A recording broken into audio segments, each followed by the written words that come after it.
बलिया में नाबालिग लड़कियों की तस्करी करने वाला गैंग गिरफ्तार, 2 बच्चियों को बचाया। बलिया पुलिस को बड़ी सफलता मिली है। नाबालिग लड़कियों को बहला फुसलाकर गैर प्रांतों में बेचने वाले गिरोह का पर्दाफाश कर पुलिस ने एक बाल अपचारी सहित 3 तस्करों को गिरफ्तार किया। गिरफ्तार आरोपी नाबालिग बच्चियों को बहकाकर दूसरे राज्यों में ले जाते थे, जहां उन्हें शादी या घरेलू काम के नाम पर बेच दिया जाता था। पुलिस ने मौके से 2 नाबालिग बच्चियों को सकुशल बरामद कर उनके परिजनों को सौंप दिया।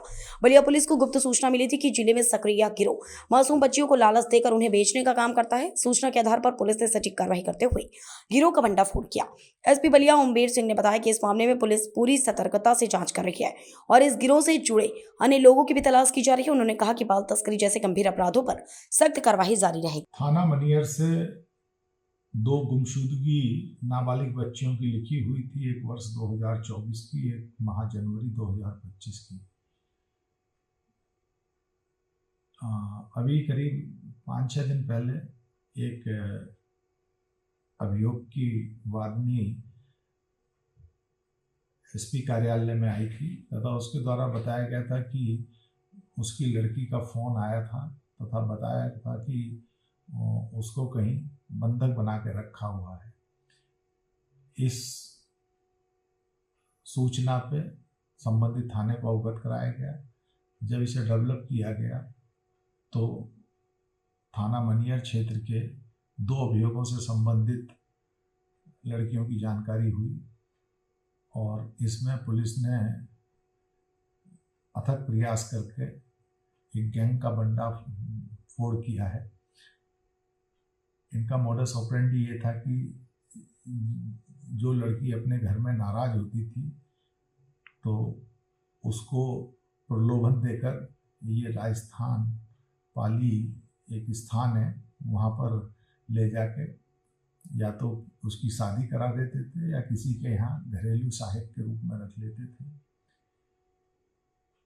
इसी में इस पूरे घटना का जो मेन अभियुक्त है वो मनियर थाना क्षेत्र का रहने वाला मोहन यादव है, उसको तथा जिन लोगों को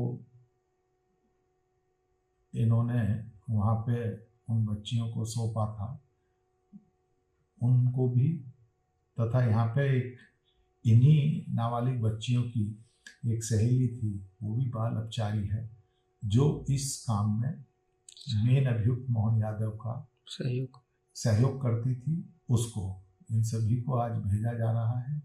पुलिस को कुछ और भी लीड मिली है तो आगे भी इस पे कार्रवाई चलती रहेगी, लेकिन इस तरह के भंडाफोड़ से निश्चित रूप से जो गुमशुदगी के जो नाबालिग बच्चियों के गायब होने की जो अभियोग लिखे जा रहे थे उसमें कमी भी आएगी और ये इस तरह के अपराध से छुटकारा भी मिलेगा। तो ये बच्चियाँ जो जहाँ जाती थी, ये आरोपी वो बेचने का काम करते थे, जैसे किसी के घर में सहायक के रूप में चाहे कहीं रखना, तो उससे पैसा भी लेते थे क्या?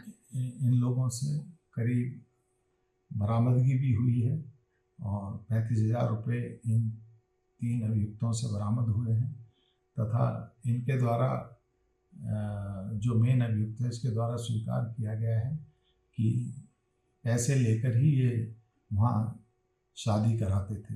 दूसरा अपराध ये कि जो बच्ची है इनमें से नाबालिग बच्चियाँ हैं, तो ये अपने आप में एक बड़ा ही गंभीर अपराध है।